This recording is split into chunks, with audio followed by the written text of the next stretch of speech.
أعوذ بالله من الشيطان الرجيم بسم الله الرحمن الرحيم إذا جاء نصر الله والفتح প্রিয় নরসিংদীবাসী তাহমিদ সমাবেশ থেকে আপনাদেরকে জানাই শুভেচ্ছা এবং বিপ্লবী অভিবাদন।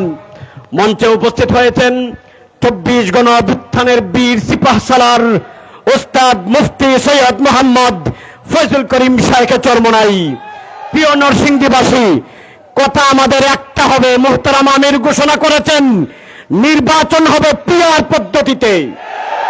নির্বাচন পিআর পদ্ধতি ছাড়া অন্য কোন পদ্ধতিতে বাংলাদেশের মানুষ মানছে না, মানবে না। পিআর পদ্ধতি ছাড়া বাংলাদেশে নির্বাচন হবে না, হবে না, হতে দেওয়া হবে না। বক্তব্য রাখবেন শাইখে চরমোনাই ইনশাআল্লাহ। এ পর্যায়ে গণসমাবেশের প্রধান অতিথির ভাষণ দান করবেন ইসলামী আন্দোলন বাংলাদেশের সিনিয়র নায়েবে আমির, এদেশের গণমানুষের আধ্যাত্মিক রাহবার জননেতা জনাব আলহাজ হযরত মাওলানা মুফতি সৈয়দ মোহাম্মদ ফয়জুল করিম শাইখে চরমোনাই। নারে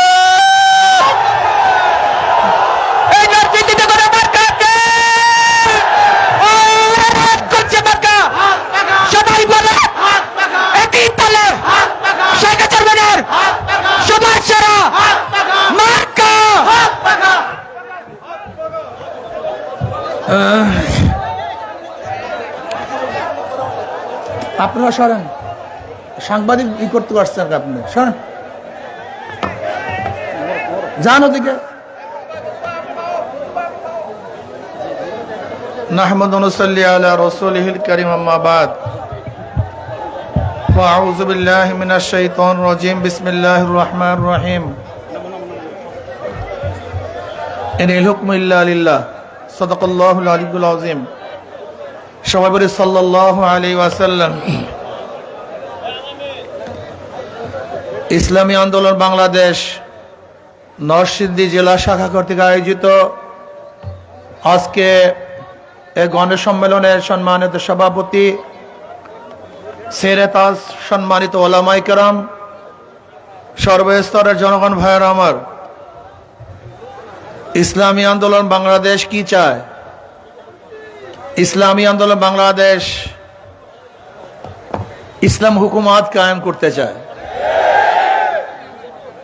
ইসলামী আন্দোলন বাংলাদেশ কোরআন ও সুন্নাহর আইন চায়।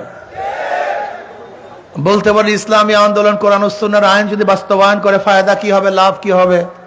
মানুষ মুক্তি পাবে, মানুষ শান্তি পাবে, অধিকার ফিরে পাবে, বৈষম্য দূর হবে, যেখানে মানুষের সাম্য, মানবিক মর্যাদা, সামাজিক ন্যায় বিচার প্রতিষ্ঠিত হবে, যেখানে মুসলিম, হিন্দু, বৌদ্ধ, খ্রিস্টান যত জাতি আছে সমস্ত জাতির ন্যায্য অধিকার বাস্তবায়ন করা হবে।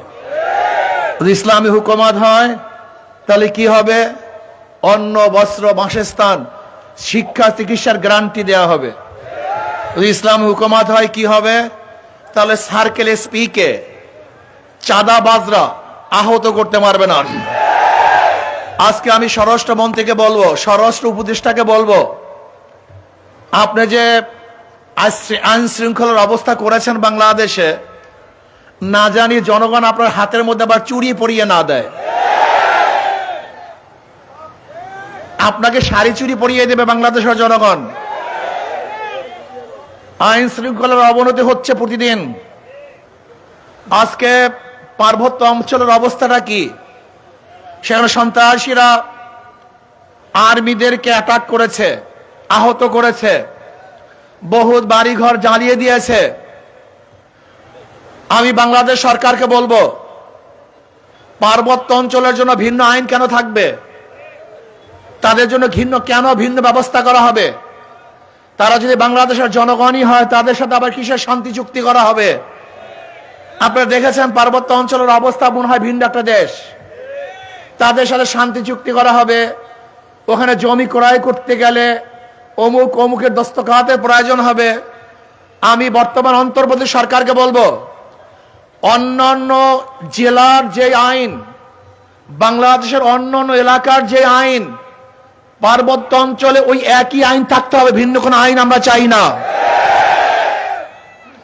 পার্বত্য অঞ্চলের জন্য আমাদের ভিন্ন আইন যদি করেন, তাহলে ওরা ভাববে মনে হয় আমরা ভিন্ন জাতি, ভিন্ন গোষ্ঠী। ওদের সেন্সের মধ্যে সবসময় কাজ করবে যে আমরা যদি স্বাধীন হতে চাই, আজকে হোক কালকে হোক আমরা স্বাধীনতা অর্জন করতে পারবো। এর জন্য অন্তর্বর্তী সরকারকে বলবো, যদি কোনো সন্ত্রাসবাদ সেখানে সৃষ্টি হয়ে থাকে, কেউ যদি সেখানে অস্ত্রবাজি করতে চায়, চাঁদাবাজি করতে চায়, তাহলে অবশ্যই কঠোর হস্তে দমন করতে হবে। যদি দমন করতে না পারেন, আপনি ব্যর্থ, আপনাকে অবশ্যই গদি ছাড়তে হবে। আজকে নরসিংদীতে যে সমস্ত চাঁদাবাজরা পুলিশকে আহত করেছে, আমি স্বরাষ্ট্র উপদেষ্টাকে বলবো, যদি এক সপ্তাহের মধ্যে আপনি সমস্ত চাঁদাবাজদেরকে অ্যারেস্ট করতে না পারেন, আপনি যদি বিচারের আওতায় না আনতে পারেন, তাহলে আপনার উচিত হবে স্বইচ্ছায় আপনার ক্ষমতা ছেড়ে দেওয়া। আপনার মতো অযোগ্য কোন উপদেষ্টা বাংলাদেশের জনগণ দেখতে চায় না। বাংলাদেশের চাঁদাবাজি আমরা চাই না, মাস্তানি চাই না, গুন্ডামি চাই না, লুচ্চামি চাই না, দখলদার চাই না। জনগণ ভাইয়েরা আমার, দীর্ঘদিন পর্যন্ত যারা দেশ চালিয়েছে, পরিচালনা করেছে, তারা মানুষকে শান্তি দিতে পারে নাই, বৈষম্য দূর করতে পারে নাই, জুলুম অত্যাচার অবিচার খুন খারাপি বন্ধ করতে পারে নাই। আমি অনুরোধ করব বাংলাদেশের জনগণকে, একটা বারের জন্য ইসলামকে পরীক্ষা করুন।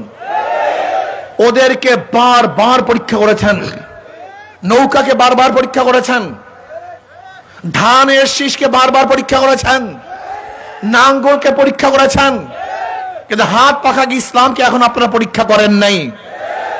ওরা বারবার পরীক্ষা দিয়েছে, বারবার ফেলও করেছে, দুর্নীতিতে বারবার চ্যাম্পিয়নশিপ গ্রহণ করেছে। আপনারা কি জানেন 1991 থেকে 96 পর্যন্ত বিএনপি ক্ষমতায় ছিল, দুর্নীতিতে 3 বার বিশ্ব চ্যাম্পিয়ন হয়েছে, একবার দুইবার না, 3 বার। এই দুর্নীতিবাজ গণখুনিদেরকে, লুটারা বদমাশদেরকে আর আমরা বাংলাদেশের রাজনীতি দেখতে চাই না। আমরা এমন ব্যক্তিদেরকে রাজনীতি দেখতে চাই যাদের হাতের মধ্যে খুনের রক্ত নাই, জুলুমের কোন ছাপ যাদের হাতের মধ্যে নাই, যাদের শরীরের মধ্যে হারাম রক্ত নাই, যারা মানুষকে মর্যাদা দিতে পারে, যারা মানুষকে শান্তি দেওয়ার আশ্বস্ত করতে পারে, যারা চুরি ডাকাতি করবে না, এদেশের টাকা বিদেশে পাচার করবে না, এমন মানুষ যদি দেশের শাসক হয়, তাহলে এদেশের মানুষ শান্তি পাবে, মুক্তি পাবে ইনশাআল্লাহ। কাজে আমি অনুরোধ করবো, হাত জোড়ে অনুরোধ করব, আগামী নির্বাচনে একটা বারে যদি ইসলামকে পরীক্ষা করুন। ওদের সব জায়গায় ধোঁকাবাজি।